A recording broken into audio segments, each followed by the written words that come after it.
segunda versión de la Cumbre del Quebrantamiento a la Transformación. Queremos agradecerles a todos ustedes por estar siguiendo cada una de las entrevistas, también dejándose sorprender como nosotros al ver cómo Dios obra en la vida de cada persona. Y hoy realmente tenemos un invitado muy especial que va a compartir con nosotros parte de su historia. Él es Juanito Johnson. Voy a tomar un tiempo para presentarle y darles a conocer quién es él. Él es padre de 3 varones que juntamente con su esposa, que se llama Ulrika Johnson, son pastores de la iglesia Next en España. Además, es presidente de la Asociación de Ayuda Social y Ayuda Next, que actualmente está presente con sus actividades en España y en Nigeria. Nacido en Suecia, pero tuvo su infancia en Bolivia, donde sus padres eran misioneros. En el año 1983, cuando Juanito tenía 10 años, se mudó junto a sus padres al país de España para vivir allí y allí vive hasta el día de hoy. Juanito tiene una pasión grande por la iglesia y es conocido por una enseñanza práctica que es fácil de ser aplicada en el día a día, además de ser conferencista en diferentes países de Europa y está envuelto ahora mismo en una plantación de iglesia en Santa Cruz, Bolivia. Muchas gracias, Juanito, por aceptar esta invitación. Aquí te doy un espacio para que puedas presentarte con la audiencia y contarles un poco qué es lo que estás haciendo hoy en día.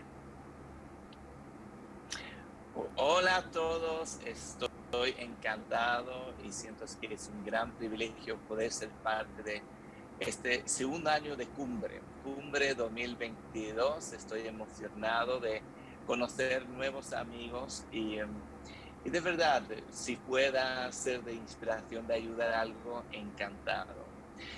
Yo soy una persona que está apasionada por la iglesia y eso es lo que estoy trabajando y queriendo hacer. Creo que no hay plan B, sino el plan A es de que Dios tiene para establecer el reino de Dios en la tierra, es la iglesia. Y independientemente de las experiencias que hayamos tenido en la iglesia, algunos han sido buenos, algunos malos, no tenemos otra que hacerla funcionar, porque es la herramienta que tiene Dios para establecer su reino. O sea que es un poco lo que estoy haciendo, ¿no? Y tengo una gran identidad con esto. Y también ahora, después de muchos años, estoy en contacto con Latinoamérica otra vez. Y eso también me emociona por diferentes razones. Y tengo el privilegio de ser parte de una plantación de iglesia en Bolivia, en Santa Cruz. Y eso también me, me, me, me inspira mucho. Te agradece mucho, Juanito, el corazón de pastor, ¿no? Que Dios te ha dado a ti, como a tantos pastores, para cuidar de la iglesia, ¿no?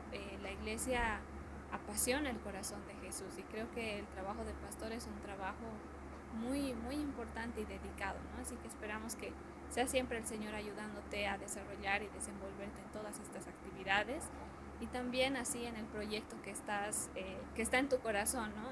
Justamente en donde estamos nosotros, en Bolivia, y nosotros siempre agradecemos de que Dios nos bendiga de esa manera, ¿no? Poniendo pasión en el corazón de personas que están afuera, ¿no? De pensar con tanto amor para Bolivia. Así que vamos a seguir adelante en esta entrevista y en este tiempo que tenemos la oportunidad de compartir contigo y nos gustaría pues saber un poco más acerca de en qué parte de pronto de tu vida, de tu historia de vida has podido experimentar el quebranto, ¿no? De pronto esta desesperanza en tu corazón en algún momento a través de algunas circunstancias.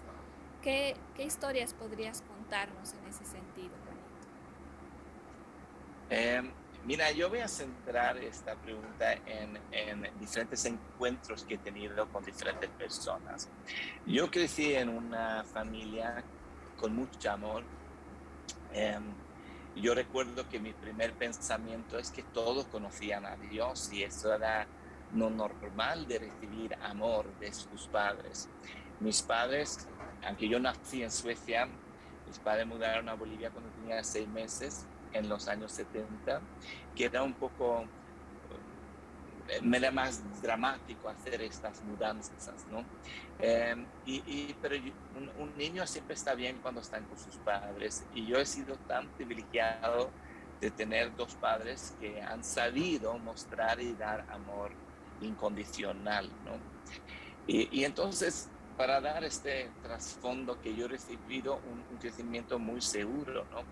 Pero después te das cuenta que la vida no es tan, tan bonita como uno lo ha tenido en el crecimiento. Te das cuenta que no todos creen en Dios y que hay mucha maldad en el mundo. Y yo voy a hablar de mi primera, vamos a llamarlo, primeramente, mi crisis con Dios, que es a lo mejor no tan dramático de una manera, porque no es que me pasó a mí algo, sino es porque cuando yo tenía 18 años, había empezado a servir a Dios. Yo con 16, 17 años es cuando yo tengo un encuentro con Dios, en la manera de que yo escuchaba muchos testimonios de las personas que hablaban que habían encontrado el primer amor. Yo no entendí lo que era el primer amor. Y entonces empecé a tener esa pequeña crisis de que, porque escuchaba estos testimonios que habían estado en la droga o habían matado, y al final yo pensé, a lo mejor tengo que hacer una tontería grave para después volver y sentir el primer amor. Pero eso no fue necesario, sino esa crisis de fe, de encontrar el primer amor, me llevó a un encuentro y una revelación del primer amor a mi vida, donde yo entendí cómo Jesús me amaba a mí personalmente, y eso produjo en mí que yo quería servirle a Él para el resto de mi vida. Pero entonces, en mi principio, mis primeros pasos de servir a Dios, y esto es en la provincia de Toledo, que está al sur de Madrid, 1 hora y media más o menos, para situar la zona, ¿no? Mi padre empezó ahí un trabajo, y ahí parte de mi crecimiento es ahí, y no es que había pocas iglesias, es que no había ninguna iglesia en 83 ahí, solo había 5 cristianos evangélicos en toda la provincia, hasta que era un trabajo pionero, ¿no? Muy fuerte, ¿no? Pero ahí, en ese trabajo, en empezar a tomar mis primeros pasos de servir a Dios, me encuentro con un chico que tiene 14 años, que se llama Nano, que ha tenido una vida tan diferente que el mío, que ha sido abusado, que ha vivido con mucha experiencia de droga, nunca pudo sentir un amor incondicional de nadie, una situación familiar no apto a ningún niño. Y este chico también los fines de semana iba a Madrid, donde vendió su cuerpo en prostitución para hombres homosexuales, ¿no? Y esto era todos sus fines de semana. Y mi encuentro de mi trasfondo seguro a esta realidad de un chico que haya vivido una cosa tan terrible, que era tan era difícil imaginar para mí entender lo que él estaba viviendo. Sí me produjo a mí una crisis a lo mejor diferente que a lo que a otros pueden tener, porque mi crisis se basaba en que yo no entendía por qué yo lo había tenido tan bien, y por qué este chico Nano había tenido que sufrir tanto. Y esto me hizo cuestionar muchas cosas, y tratar esto con Dios. Y vamos a llamar lo que fue mi primer choque brutal contra una realidad de la injusticia que existe en el mundo, y también del sufrimiento que personas viven, y en una manera dramática, ¿no? O sea que esto es uno de los encuentros. El otro encuentro que quiero compartir en esto es un encuentro con un chico que conocí un año después. Todo es el principio de cuando yo tomo mis pasos de servir a Dios. Él se llama Carlos y para mí fue muy significativo conocerle. Él era chileno, pero fue adoptado a una familia sueca, o sea que su contexto era sueco y vino a visitar, nos iba a visitar a España, ¿no? Y cuando yo lo conocí, Carlos tenía unos 19, 20 años, 20 años. Y él vino de vivir en las calles en Santiago de Chile. Su padre alcohólico y pegaba a su madre mucho. O sea que él y su hermanito pequeño vivían en las calles, ¿no? Y él cuenta como en ese sentido, algunas veces había ahí la escuadrón de la muerte, que era un grupo de personas que iban por las calles matando a niños de la calle y que 2 veces habían estado detrás de él y su hermanito, que una vez tenían que tirar de no sé si eran 3-4 metros para salvar su vida si se habían roto las piernas. Pero después de un tiempo estos misioneros suecos los encuentran y pueden adoptarlos a él y su hermanito. Y lo que me impactó verle a él es que él a lo mejor había llegado a Suecia cuando él tenía 9, 10 años, y en estos 10 años, de 10 años a 20, no conozco ninguna persona que había aprovechado también el tiempo. Era un profesor de baile, había estudiado carreras increíbles, sabía idiomas, de repente me encuentro en una situación de que veo que ¿qué he aprendido yo en la vida? He tirado el tiempo, no he sabido aprovechar el tiempo. Y me chocaba esto de vamos a llamarlo, del tiempo que es muy corto y que muchas veces, a lo mejor, personas que a lo mejor no venimos de una gran necesidad, no sabemos aprovechar el tiempo, ni valorarlo, ni ser agradecidos por lo que uno tiene y el tiempo, que es un gran regalo, ¿no? Y aprovecharle. Él ahora mismo, después, hizo una carrera y él ya es un director de una cadena muy famosa de hoteles en los Estados Unidos, y él es director en un hotel ahora en Las Vegas, ¿no? Pero eso fue un segundo, y eso fue otro tipo de crisis de cómo aprovechar el tiempo y cómo valorar el tiempo. Y de verdad fue también como un choque para mi vida de un poco evaluarme. Yo era muy joven, pero de todas maneras sentía que no he aprendido casi nada en la vida, ¿no? Pero esto es una de las cosas, otra cosa. Después, yo recién, ahora hace un mes y pico, partió mi padre para Dios, y me ha hecho también reflexionar cosas que tienen que ver con la relación de mi padre. O sea que estos son 3 cosas que han sido significativos y han quebrantado cosas en mi vida y me han hecho crecer y cambiar y valorar cosas que me han seguido, vamos a llamarlo, el resto de mi vida. Realmente me llama mucho la atención, Juanito, estas 3 cosas que mencionas, y de hecho antes de entrar un poco de pronto a la historia de lo que ha significado la pérdida de tu padre, me gustaría hablar un poco más de estas 2 experiencias, ¿no? Estos 2 primeros choques que tienes con una realidad de pronto que tú desconocías, ¿no? Al poder entrar en detalle en la historia de vida de otras personas. Creo que a veces hay una perspectiva de interpretar el dolor desde un solo lugar, ¿no?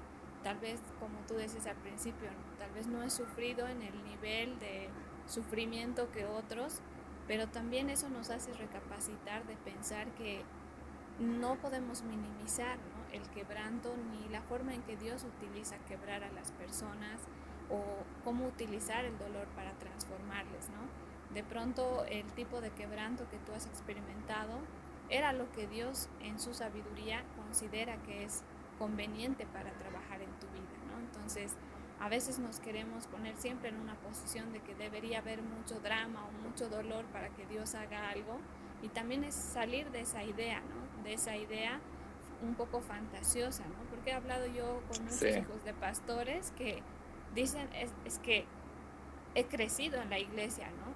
¿Qué te puedo contar? No siento un cambio en mi vida, que Dios hubiera hecho algo en mi vida, ¿no? Pero creo que es el poder reconocer a Dios en estos momentos, como cuando conociste a estas dos personas, y reconocer cómo Dios habla en tu interior, ¿no? Que eso es principal. También me quedaba un poco la duda, ¿no? De al tú haber vivido hasta los 10 años en Bolivia, considerando que pues que es un país, ¿no? En esas épocas también de pronto de carencias, considerando que tus padres eran misioneros y que vienen a trabajar quizá a los lugares de necesidad, ¿no? Normalmente los misioneros. ¿Qué contacto, qué recuerdos tú puedes tener con esta otra realidad, ¿no? De este lugar seguro de tu hogar, pero ¿qué tipo de trabajo realizaban tus padres y qué contacto tenías con de pronto las necesidades en un país como Bolivia? es que mi crecimiento en Bolivia, no viví en Bolivia hasta los 10 años, sino hasta los 6. Volvimos a Suecia y después, cuando tenía 10 años, mudamos a España. Eh, es que Bolivia para mí, en mi experiencia como un niño, es un crecimiento feliz. Y yo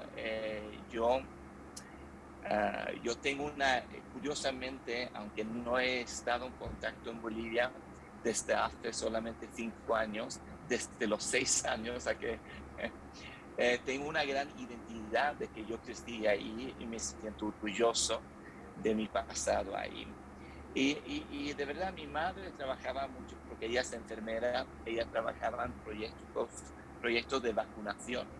Y claro, ella estaba en directo contacto con mucha necesidad y también había un gran escepticismo contra la vacunación en aquel tiempo por creencias que personas tenían. Y ella tenía que ver personas tomar decisiones equivocadas y de esta forma ver personas morir sin necesidad porque no quería recibir ayuda. Yo entiendo que eso no es siempre fácil vivir.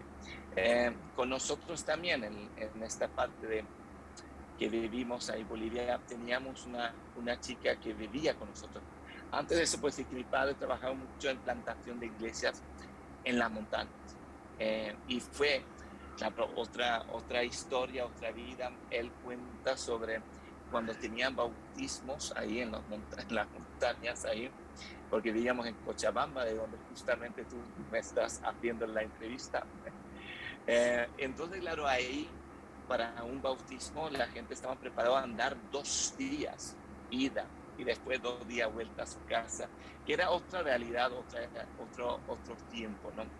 Pero ahí también entró otra figura en nuestra vida que era una nana que se llama Ana, que estaba con nosotros.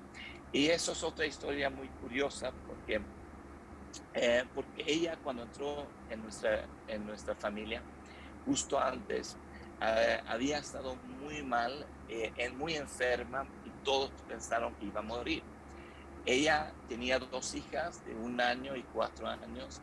Su marido había muerto en un accidente de trabajo y lo que pasó es que ella, en su situación de que todos piensan que por su enfermedad va a morir, una de las opciones que ella escoge es dar sus hijas en adopción, porque ella ve eso como una buena solución, porque como tenía la condena de muerte sobre su vida, ella al final toma esta decisión, que entiendo que es difícil para una madre.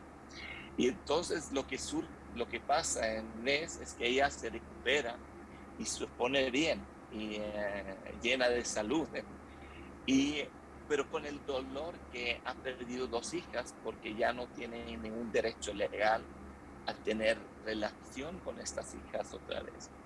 Y entonces ella entra en esta relación por medio de otros misioneros. Mis padres las conocen y empieza a trabajar con nosotros, porque como mi madre trabajaba mucho en esto, en vacunación, y mis padres con plantación de iglesias, y mis 2 hermanos, que es mayores, un hermano y una hermana, iban a colegio.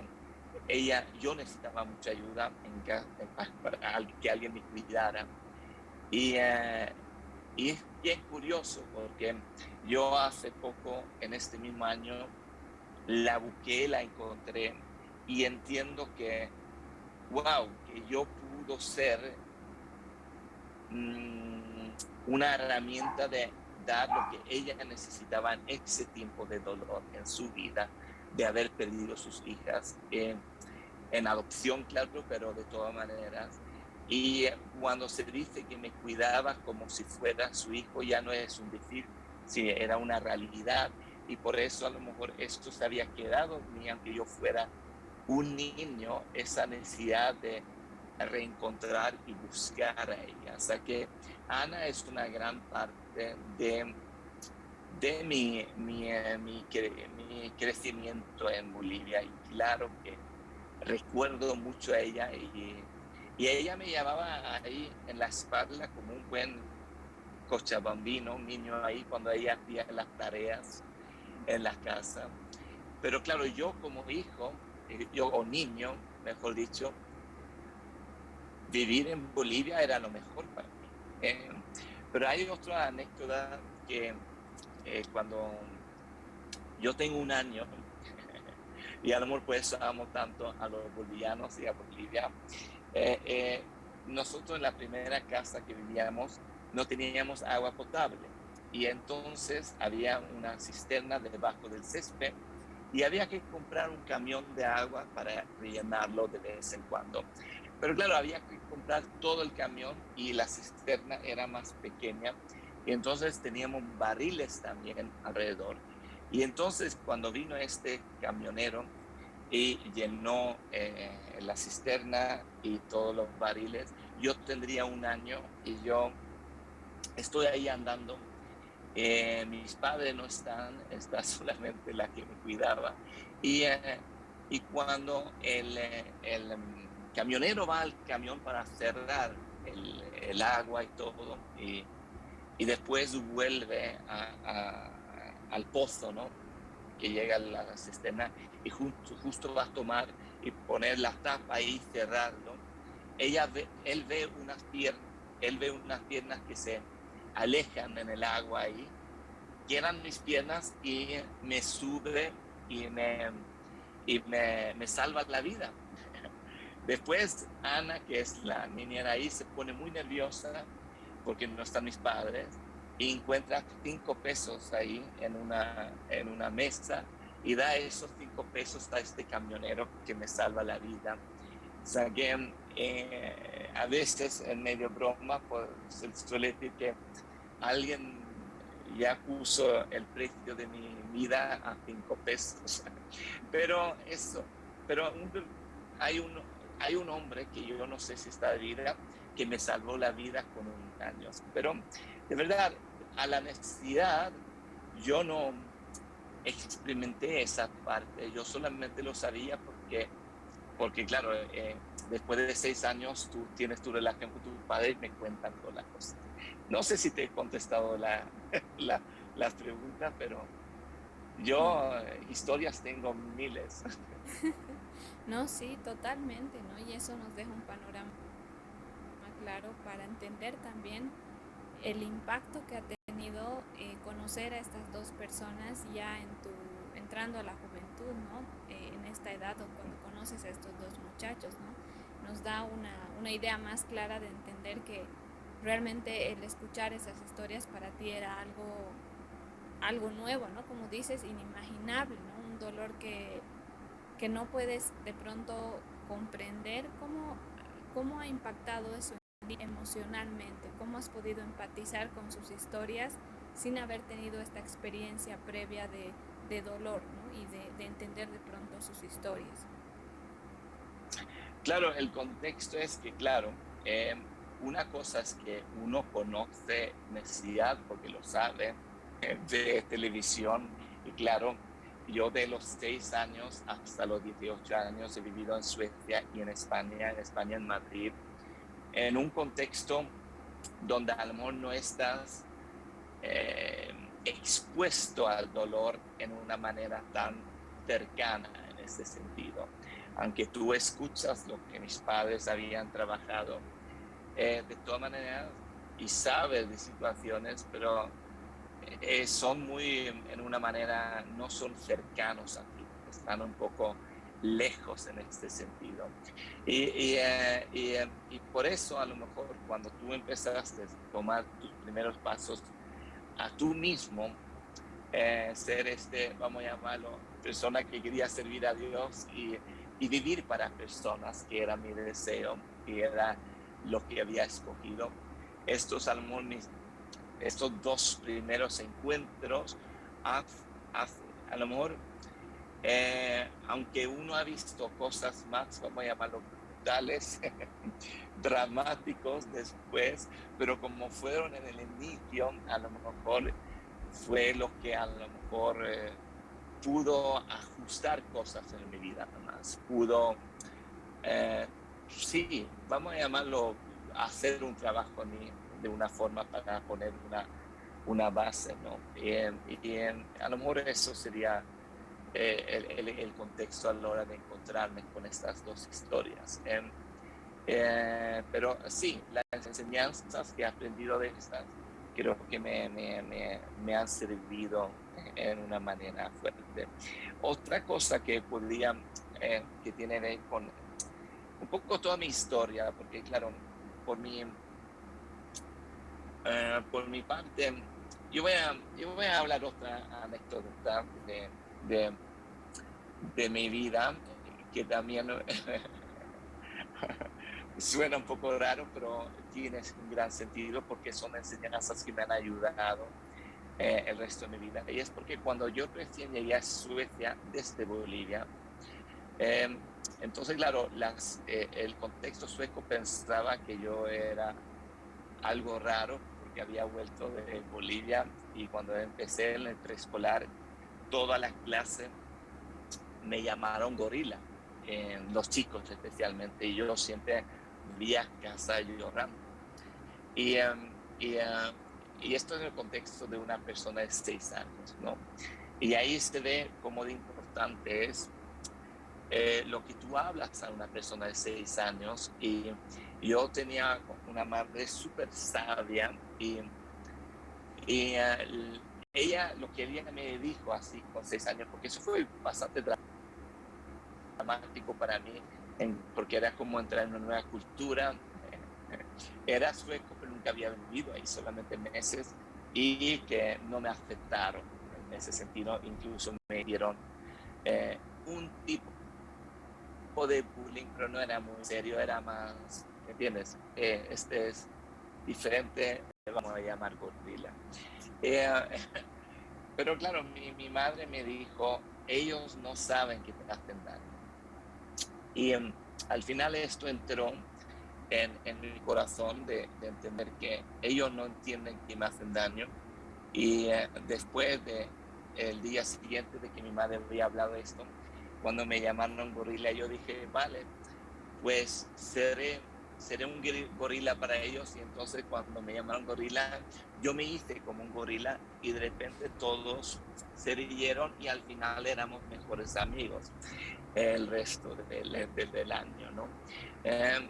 Pero mi crecimiento con mis padres, después ahora que he sufrido un poco la pérdida de mi padre, me ha hecho reflexionar cómo importante ha sido el contexto de vivir con mis padres, de entender la importancia de guardar tu corazón. Y eso es algo que me gustaría tocar algo después, porque al final todo se trata de esto. La Biblia dice, sobre todas las cosas guarda tu corazón.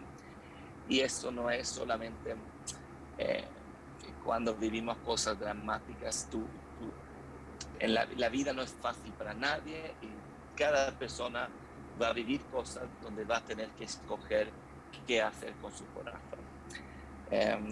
No sé si me lío un poco aquí. No, no, está muy bien. En verdad esto último que mencionas es muy valioso, ¿no? Muy importante porque es lo que Dios escoge para cada uno y al final cada uno está en esa decisión, ¿no? De saber qué hacer con su corazón y seguramente más adelante vamos a entrar a profundizar en cómo te ha guiado Dios a ver esa parte en tu vida, ¿no? También hay algo que me llama la atención y es que de pronto entiendo esto que dices, ya estando joven, yo con la decisión de yo quiero servir a la gente, ¿no? Quiero trabajar con personas, quiero ayudar, viendo un poco el modelo también de tus padres, ¿no? Tu padre mismo plantando iglesias y trabajando con la gente. Para ti, ¿tú eras consciente del dolor que implicaba trabajar con gente en necesidad? ¿O es que en verdad el conocer la historia de estas dos personas ha sido un abrir los ojos a que servir a la gente no es solo hacer cosas, sino es a veces quebrarse tu corazón con sus historias, ¿no? Acompañarles de pronto a llorar o acompañarles en ese dolor. ¿Cómo has vivido esta parte? Yo creo que justamente lo que tú dices es esto, que yo no era consciente de eso. Mi decisión nacía de que yo entendí cómo Dios me amaba a mí y, y que yo di mi vida a servirle el resto de mi vida, pero yo no era consciente qué iba a significar ser parte del dolor de otras personas. Yo recuerdo también en los principios de la primera vez, y yo teniendo 21 años, creo, que tenga que ayudar a una chica que fue violada la noche anterior y, y, y preguntarse qué haces en esta situación, cómo puedes ayudar. Y ahí vi un poquito que al final siendo canal eres abierto, porque en esta circunstancia con esta chica que fue también al principio que claro, tú podías a lo mejor eh, usar tu pragmática de preguntarse por qué esta chica tenía que estar en esa zona que no hay que estar por la noche, pero claro, eso no ayuda a nadie valorar estas cosas, sino lo que yo entré en que en mi poco conocimiento o preparación o experiencia de vida, lo único que pudo sentir es que aunque no podamos entender esto, una cosa quería transmitir y es que Dios te ama y nunca te ha dejado amar y Él siempre te va a amar. Y lo que yo puedo sentir como el Espíritu Santo estuvo ahí y vino con su consolación para esta mujer.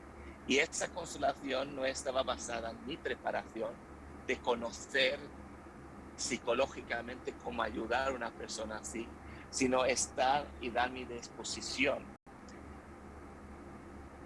eh, y ser un canal del amor de Dios para esta persona. O sea que sí, los primeros encuentros que tuve sirviendo a Dios me han marcado, eso está claro. Y cómo de pronto, tal vez en este primer momento y a lo largo de los años, cómo has ido gestionando el dolor que percibías de la historia de otras personas? Eh, ¿En qué manera? ¿Cómo lo gestiono para mí mismo, no? Sí, ujú, ¿qué de pronto Claro, impacto ha tenido? porque claro, ahí entramos un poco a la segunda parte, un poquito de eh, lo que yo entendí y lo que a mí me sacó de la crisis principal, primero con el encuentro con Nano, que es este chico de 14 años vendiendo su cuerpo los fines de semana. Y cuando yo intenté buscar preguntas a Dios sobre esto. Lo que yo entendí fue esto, la respuesta que yo recibí es que nadie recibe nada si no le es dado de Dios. Y si yo había recibido seguridad, amor, protección, era porque yo ahora podía dar seguridad, amor y protección a otros. Y este versículo cuando dice para los que aman a Dios todas las cosas cooperan a bien. Claro, yo entendí que nunca es el plan de Dios desgracia sobre personas o dolor. Y nunca es el plan de Dios que una persona esté en la droga y que cause todo el efecto en el seno familiar. Pero en la mano de Dios, esto al final, este hombre que sale de las drogas es libre, Dios lo puede usar para ayudar a otras personas. Y muchas veces uno piensa en esto en lo negativo, cuando te ha pasado algo malo. Y yo entendí que también es cuando tú has vivido cosas positivas. Las cosas positivas que yo había tenido, no es que ¿entiendes? No era una situación de injusticia, sino era una situación que si tú vives para personas, ya no tienes ese dilema de injusticia. Yo lo que tengo doy. Tanto malas experiencias, buenas experiencias, pero en la mano de Dios siempre puede ser ayuda para otras personas. Y eso fue lo que me libró de mi crisis. Y entonces ya pudo avanzar con más valentía de servir a Dios, porque yo he tenido padres increíbles. Pero eso me ha producido en mi seguridad, protección, identidad. Y esto yo puedo dar a otras personas. El punto, la clave es cuando vivimos para personas en una manera, nuestro pasado no importa tanto porque todo en la mano de Dios son herramientas para ayudar a personas. Y eso fue lo que aprendí, que me hizo avanzar, especialmente en este caso cuando me encontré con este chico de 14 años. Wow, Juanito, qué importante esto último que dices, ¿no? Que no solamente puedes ayudar por una historia de quebranto, sino por lo bueno que te ha pasado también lo puedes compartir, y ahí se empieza a hacer justicia, ¿no? Ahí se empieza a ver la justicia de Dios, Sí. Cuando lo bueno que has tenido lo puedes compartir con otros. En verdad me parece una lección muy importante para aprender, ¿no? Que no nos centremos solo en lo malo como una oportunidad para ayudar a otros, sino en lo bueno, incluso en aquello malo que no nos ha tocado vivir. Hay ahí una seguridad y una afirmación en la identidad, ¿no? Para compartir. Así que hemos llegado muy, muy rápido al final de esta primera parte. Te agradecemos, Juanito, por habernos compartido estas 3 historias que han impactado tu vida y un poco de tu infancia, que nos permite conocer la forma en la cual Dios ha cuidado y ha provisto protección para ti, aún en una nación que pues no era la tuya inicialmente, ¿no? Y de la cual ahora tú te sientes muy orgulloso, ¿no? Y muy arraigado también. Así que quiero invitarles a todos ustedes que están en esta primera parte, en esta primera sesión, que puedan también conectarse a la siguiente parte para poder oír y continuar conociendo un poco más de cómo a través de la pérdida de su padre, Juanito encuentra este mensaje, ¿no? De parte de Dios, de cómo administrar su corazón, ¿no? Y cómo hay un mensaje detrás de ello para todos nosotros también. Así que les animamos a que pueden acceder al pase premium para poder tener acceso a la segunda parte de esta entrevista y de todas las entrevistas que estamos teniendo durante esta cumbre. Así que nos vemos en la siguiente parte.